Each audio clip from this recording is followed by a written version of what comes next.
에발산과 그리심산에 서서 복과 저주의 말씀을 선포할 때 이스라엘 백성들은 순종을 통한 복의 길을 선택해야 합니다.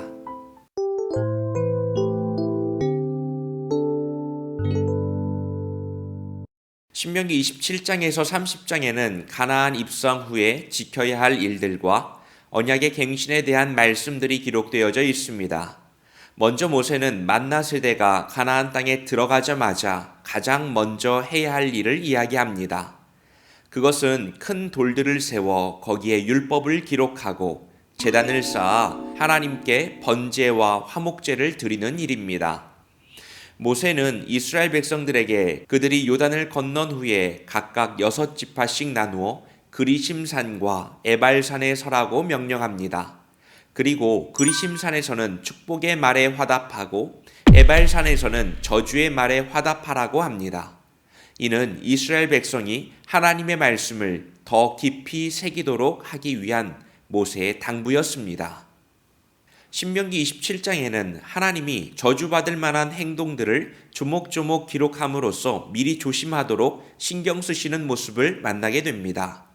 신명기 28장은 하나님의 말씀이라는 기준에 따른 복과 저주의 내용을 담고 있습니다.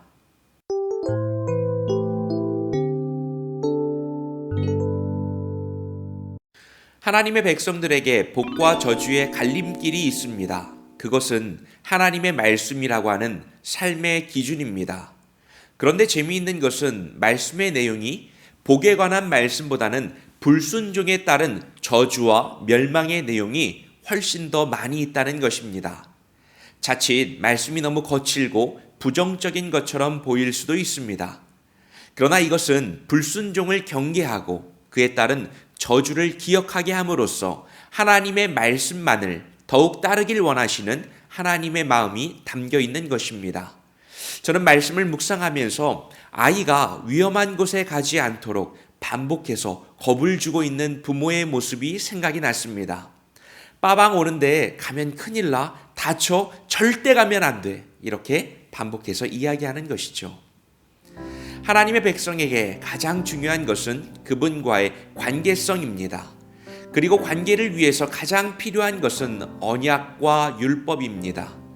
하나님의 말씀을 따르고 청종하면 하나님은 우리의 주인이 되어 주시고 우리는 그분의 백성으로 살아가게 됩니다. 여러분, 오늘 우리들의 삶에서 이 사실을 기억하며 사실 수 있기를 축복합니다. 하나님의 뜻에 순종함으로 풍성한 복을 누리시는 오늘 되시기를 축복합니다. 주님, 우리의 삶에 주의 말씀을 채워주시고 날마다 순종하는 법을 가르쳐 주옵소서. 이를 통해 주님께서 허락하시는 풍성한 복을 누리게 하여 주옵소서. 예수님의 이름으로 기도합니다. 아멘.